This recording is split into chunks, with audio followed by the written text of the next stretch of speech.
Hello, everyone, and welcome to the Golden Astrologer Podcast. This is Deb McBride, and I am recording this in lovely Escazú, Costa Rica, where it is Sunday, the 29th of December in the year 2024. And this is the final Sunday in 2024. And therefore, this is the final podcast of 2024. So there is so much to say this week, so many things that we need to be aware of as we go into January of 2025. And so I will begin with Chiron, because Chiron went direct this afternoon, Eastern Standard Time, 4:13 p.m. And Chiron, as we've said many times on this podcast, Chiron is an interesting little guy. He is slow moving. He takes 50 years to orbit the zodiac. And so you have your Chiron return at 50. And he is the guy that in mythology, as we know, is called the wounded healer, because he had a wound. And due to this wound, a physical wound, I think he was stabbed in the leg by accident by one of the other gods he was hanging out with. He's half god, he's half mortal, so he's a demigod. And because he was a demigod, he couldn't have a normal human death. If he had been solely a mortal, he would have been able to die from his wound and be out of pain. But he was always in pain because of his godlike status, which is interesting, right? So the gods decided to put him out of his misery and give him his own immortality as the centaur in the constellations in the heavens. So when you look up at the heavens and you see the constellation of the centaur, it's Chiron that we're talking about. And, Chiron, more importantly for each and every one of us, is a place in our astrological chart where we need to do some emotional homework, some things that are uncomfortable, some things that feel like an everlasting wound. It is turning direct in the sign of Aries, and it's the exact point of the sun's exaltation, which is interesting because this is where the sun is really, at its most vitality, its greatest vitality at 19 degrees of Aries, and Chiron is there. So this is very interesting. It is a place in our charts and a place in our lives where we seek healing and transformation and self-acceptance, and we have to face our issues and rise above them and transcend them in those areas of our astrological charts. And right now, it's in Aries, like I said, and wherever Aries is, you are experiencing this direct station of Chiron. But you also have a natal placement in your astrological chart, and you will then work to heal, uncover, accept, transcend all the dynamics that go along with your Chiron placement. So if you're someone who has Chiron on a natal planet such as Venus, then your relationships have a hint of the wound, inadequacy, needing self-acceptance, embracing what happens in your relationships with other people and your financial life, because it's Venus, right? So it is a very interesting placement for us to explore in our own astrological charts, and you can always do that with me if you join me in session. But I can tell you by transit, Chiron is no picnic. And I have experienced Chiron, I'm sure I've said this before here, I've experienced Chiron through my sign years ago. And this was one of the hardest things that I have ever had to contend with, because I had to say goodbye to so many people. There was so much loss at the time, including my partner and my parents and a friend, and so many people at that time. And watching Chiron go through my sign was not like when I had Uranus and Neptune go through my sign, basically at the same time. It was not the feeling that I had with Chiron. So the outer planets going through a sign, or your sign, where your sun sign is, don't respond the same way Chiron does. And I feel like the outer planets are giving us an opportunity to transform, and we feel better as a result of them. I don't think I ever felt better as a result of Chiron transiting my sign, you know? So it's a little hard to work with, but it does involve a lot of self-acceptance and transcendence and the willingness to heal and transform. So with him going direct in Aries today, you may have felt some sort of emotional bump. I know I woke up in the middle of the night for the first time in a really long time and just was laying there awake and I laid there and I said, this is Chiron. This is Chiron. And so Chiron is now stationing, moving forward. But we have other things happening tomorrow that are sort of going to be in this energy. You know, as anything stations forward, it takes a few days, right? And it needs to sort of shake out the retrograde. So tomorrow we have a new moon. And so I think the new moon kind of goes hand in hand with a lot of the other things this week. Now, a new moon, we are in the dark of the moon now because the new moon has not happened. And so this is giving us an opportunity to sort of explore some more darker things that might be floating around in our consciousness. And so Chiron is something, when it goes direct, we might feel like, whew, you know, we've been working with it for, say, 5 months now or so, retrograde, now maybe we're going to just release a lot of the things that felt like a wound to us in all this time.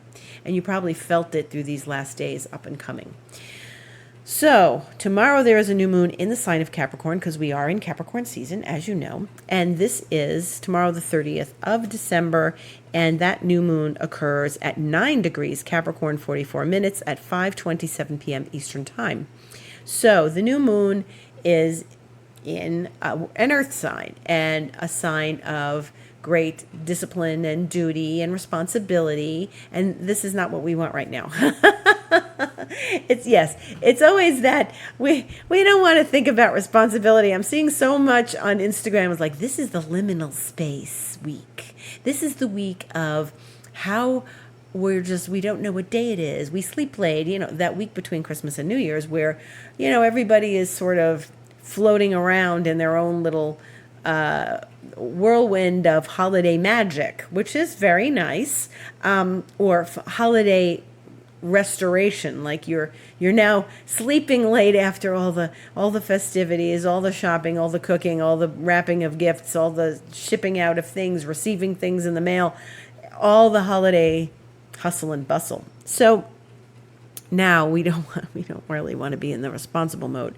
But this is an interesting time because, okay, so Chiron's direct, we've got one thing. Now we've got this new moon, which is asking us to look at that Capricorn area of our chart and where do we need to maybe be a little responsible or a little achievement oriented, thinking about all the things we want to be holding in our hand, the things that are tangible. What tangible goals are we trying to fulfill right now?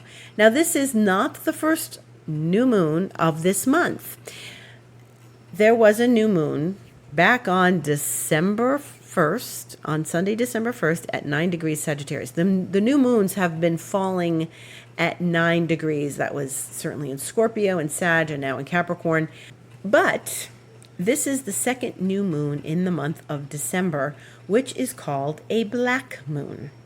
And this is a very rare occurrence and apparently only occurs once every 29 years. Sounds like a Saturn thing.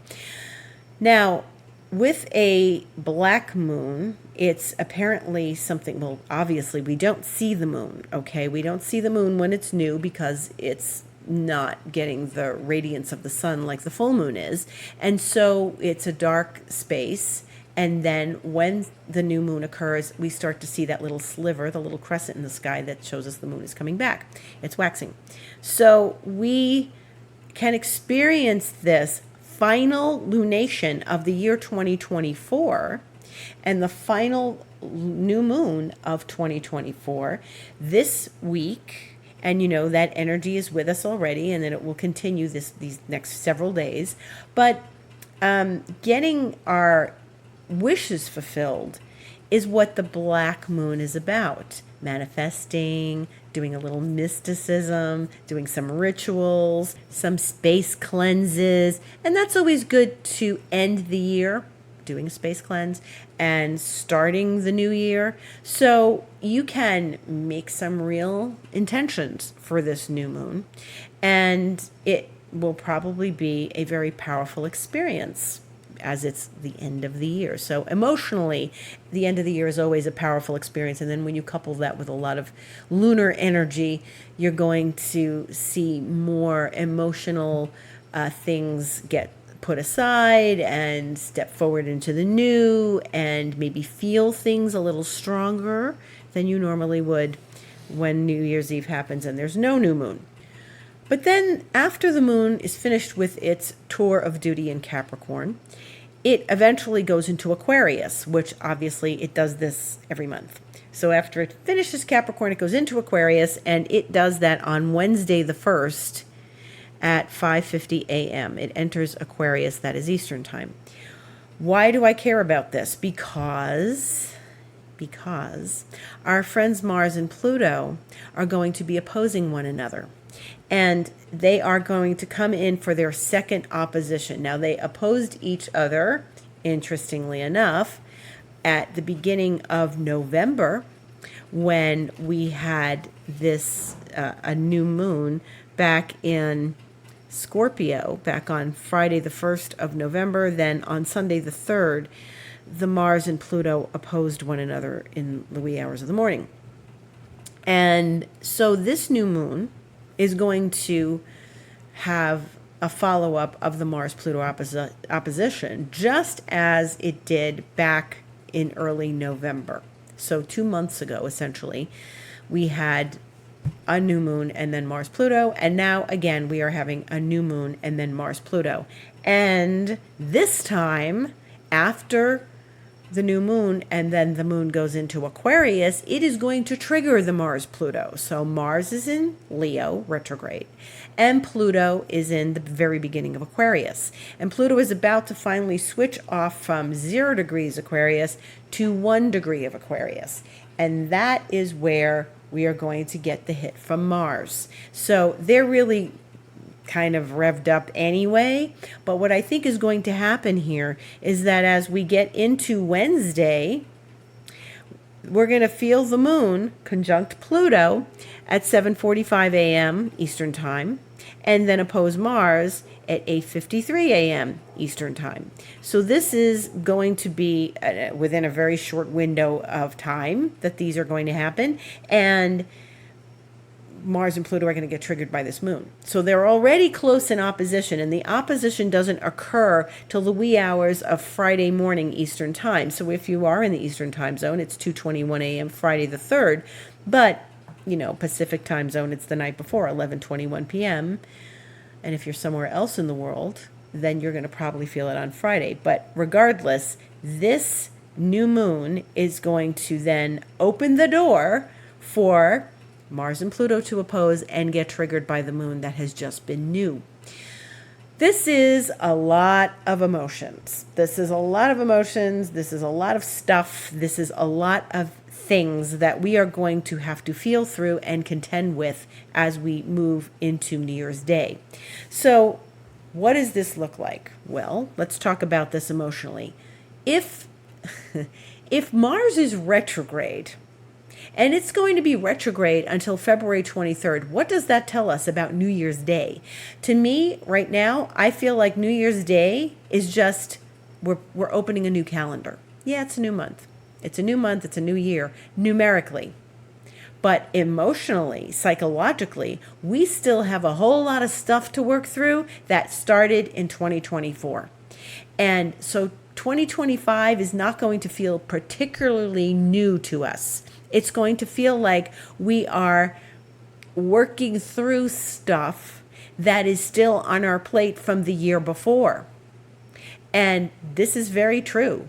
There are things that are going to be hanging in the air for you and for each and every one of us that are still giving us 2024 vibes and still are asking for completion of things from the previous year. We all have something on our plate that we have to finish, or we want to finish, and that we want to just, roll it up, put it away, or like send it out in the mail, or do whatever we need to do to wrap up the significant issue from the last few months. Now, this isn't saying that the whole year is going to be like old. This is going to be a new year, but we still have things on our plate we have to resolve. And Mars is the action-oriented planet, but it's retrograde. So this is a particularly unmotivating time. We are not motivated because Mars is the planet of motivation and it's retrograde. He's the planet of action, confidence. We are stepping back to handle all these details and make sure every piece of this is finished up by the time we get to the 23rd of February. And we have all these, we essentially have 2 more months of this. If you don't feel motivated to go back to work after Christmas, you are not alone. It doesn't feel like you're ready. It doesn't feel like you have energy because our energy is kind of sapped from a retrograde Mars. Mars is what brings us out of bed. Mars is what gets us to the gym. Mars gets us like driving down the street. Mars does all of this. It helps us initiate. Now, that doesn't mean you're just going to take the next 2 months off. It means that you're going to go to work and remember the things that you still have to deal with that still are left over from 2024 that are not finished. So you may have worked your butt off in these last several months, but it's not done. And you have to trust the universe right now. We've got to trust the universe that this is in divine timing because it's not an accident. It's not like we had control over this. Mars is retrograde. It's been retrograde since December 6th. That means this last few weeks, we are dealing with things that are not going to be finished. And so we have to be okay with that. And we have to trust this is divine timing. There are so many things that you don't realize, that we don't realize, require our patience and our stepping back and letting go. And there are so many things that we've had to contend with that are maybe a little slower than we would like them to be, but it's okay. We can't push right now because Mars retrograde will push back. And so there is a reason for this. We don't know it yet. We don't know why. We don't know what this means for us ultimately, but we'll find out down the road. There is a reason for it. There is an energetic alignment that we need to experience in order to go forward the way we wish to go forward or can go forward with our work and our things that are on our plate. It may be a family issue. It may be a work issue. It may be some sort of financial issue. It depends on where Mars is for you. The universe knows what it's doing. I have learned this over and over. And sometimes we just have to say, I surrender, and I give my troubles to the universe, to God, to Source, to Goddess, to Mother Nature. I surrender this to the heavens.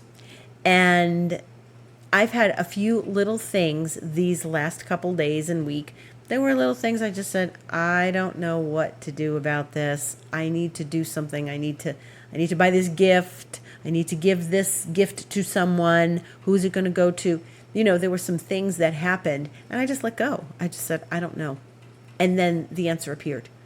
And I was really grateful for that. I was really grateful. And I think this is sort of the energetic alignment and the essence of what this Mars retrograde is asking us to do. It's in Leo right now. And the fact that it's opposing Pluto in Aquarius, this is the first time because they were both in Capricorn and Cancer when the opposition occurred in early November. So this is another energy. It's a continuation of that story, the opposition, but that was really about Capricorn and Cancer. Pluto's gone from Capricorn forever. So that's it, forever, in our lifetime. And this is now a different view of that story. Mars is in Leo. Pluto's in Aquarius. This is fixed. Those were cardinals. This is a little more stubborn energy, okay? But we are looking at something happening here that is not comfortable. Mars and Pluto are octaves of one. Mars is the lower octave of Pluto. Pluto is the higher octave of Mars. They are similar in nature. They both rule Scorpio. Well, Mars was the traditional ruler until Pluto came along. But this is an intense energy. Mars and Pluto are intense together. Okay, the opposition is intense. It's powerful. It is a big ego thing. It is a big confidence thing. But this time, Mars is retrograde. And Mars and Pluto are going to oppose one another. And this is not the same energy that we had back in early November. This is different because maybe there's a part of us, we're going to get into some sort of kerfuffle. That's what Mars and Pluto often do. And we can't do anything about it, or we feel like we're frustrated about it, or we can't take action for it because we know not to start a war during Mars retrograde. And you may want to light a fire, start a war with someone or something, and then just say, you know what, this is not worth it. I'm not going to go there. And so the thing is to sit with yourself and work this out internally. And then why did you get so heated that you wanted to start the fire or the war? What is it within you that needed to do that or wanted to do that? Why are you triggered? And so this is a lot of triggering because the moon is going to come in and hit those two planets bright and early Wednesday morning. And then they are going to oppose late Thursday, early Friday. And this means that the inflammation is going to start on Wednesday, New Year's Day. So we're walking into the new year with some kerfuffle about to occur, or internal kerfuffle that, something is complicated for us and we've got to sort it out energetically, spiritually, emotionally. Okay?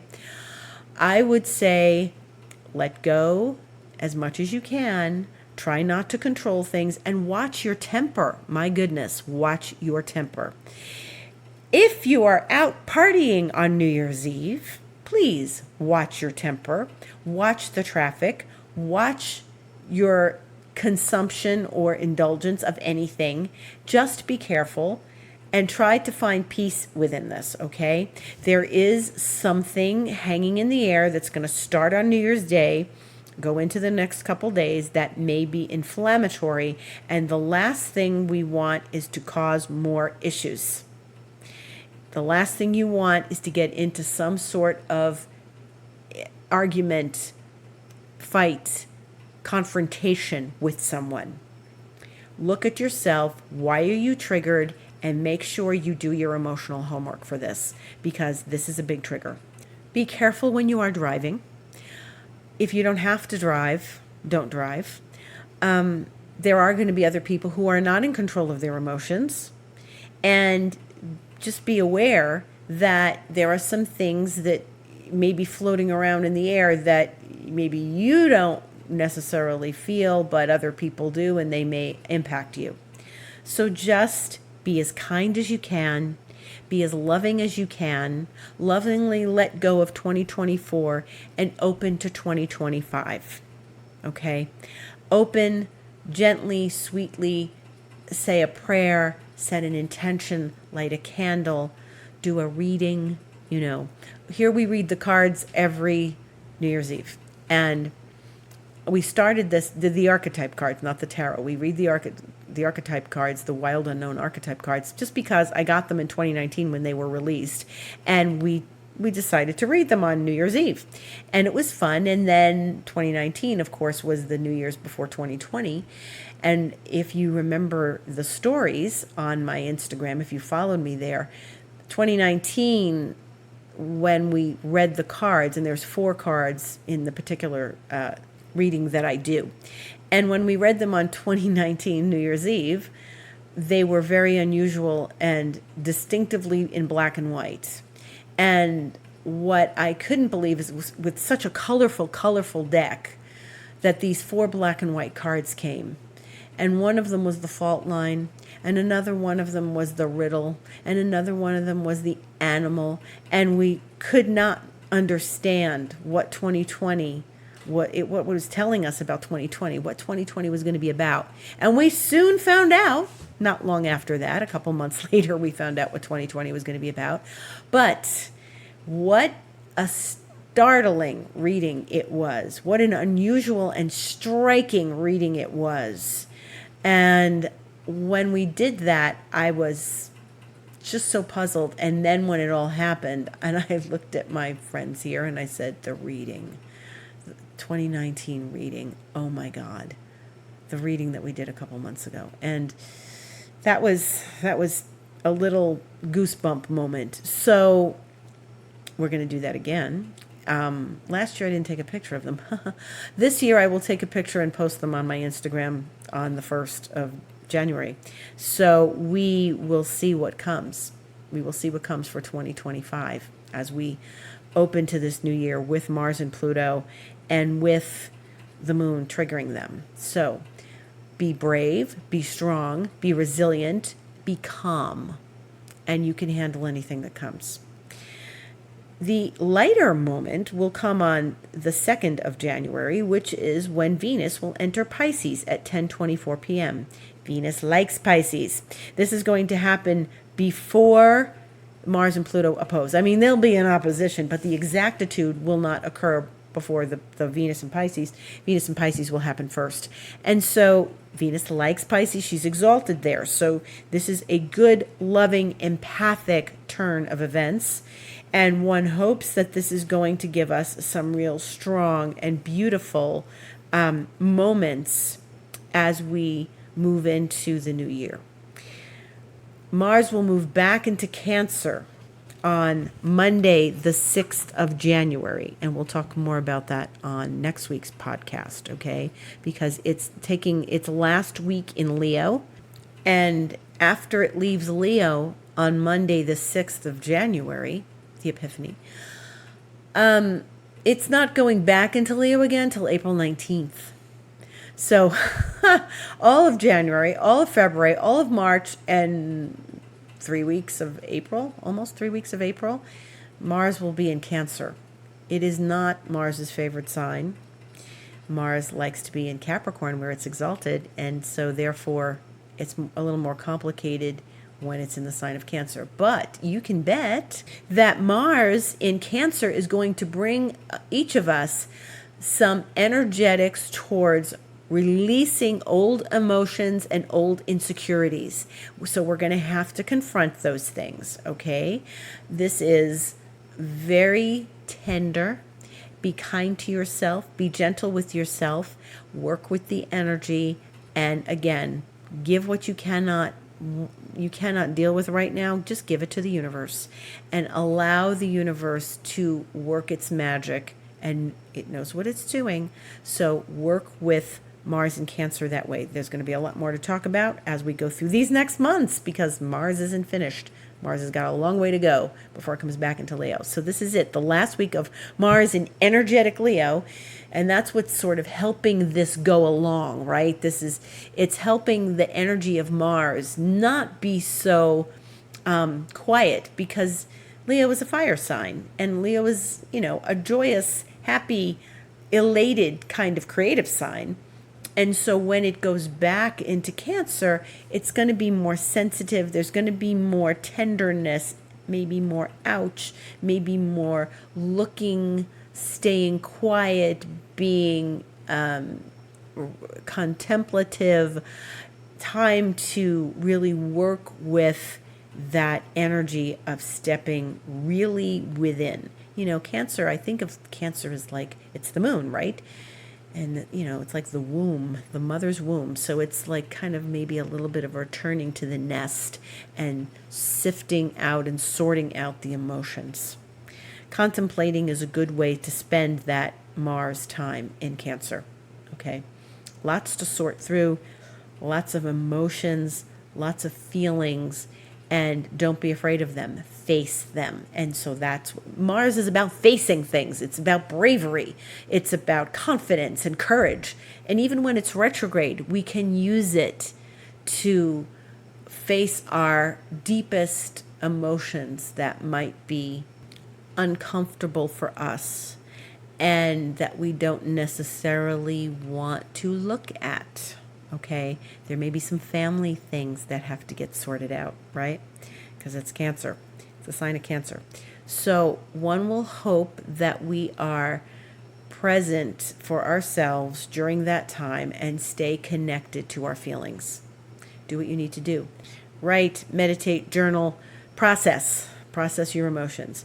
And it can be a time of deep integration, which is a really good thing. So use Mars wisely over this next week, especially, and then as it goes back into Cancer. It's not going to oppose Pluto till it gets out of Cancer and goes back into Leo. So this is the last opposition to Pluto this coming week until it gets out of Cancer and it goes into Leo again in April. But we'll cross that bridge when we come to it, right? If you are feeling really uncomfortable and need to sort out what surfaces, by all means, reach out to someone you trust, someone that is going to be supportive of you, and also you can come to me for a session and we can sort out where Mars and Pluto are and how they are surfacing in your life and in your astrological chart. So if you want a session with me, go to my website, thegoldenastrologer.com, click book online, and you can book a session there. And I invite you to really pay attention to this because I think there's going to be a lot of information for each of us that this reveals. So work with it. It'll be interesting. It won't be dull. It'll never be dull. And please don't start any confrontations on New Year's Eve. Don't start the new year with some wild confrontation or argument or anything. Be kind, be gentle, love your friends, love the people around you. Be grateful for everything that you have received in this year of 2024 and set up the gratitude for 2025. You know, when you cast your energetic projections for 2025, put a piece of gratitude in there. I'm grateful that I'm going to, get that new job. I'm grateful that the new job is mine. Even if you don't have it yet, because as we know, gratitude is the ultimate state of receivership. So embrace what you want to have happen, cast your energetic projection, and be grateful for what that is and what you're going to receive. Have a beautiful new year. If you'd like to see me for a session, Reiki, astrology, emotional clearing, or if you'd like to do expansion mentoring, contact me through my website, thegoldenastrologer.com. You can DM me on Instagram, The Golden Astrologer, where I'll be talking about more of these things this week. You can contact me through email, deb@debmcbride.com, or info@thegoldenastrologer.com.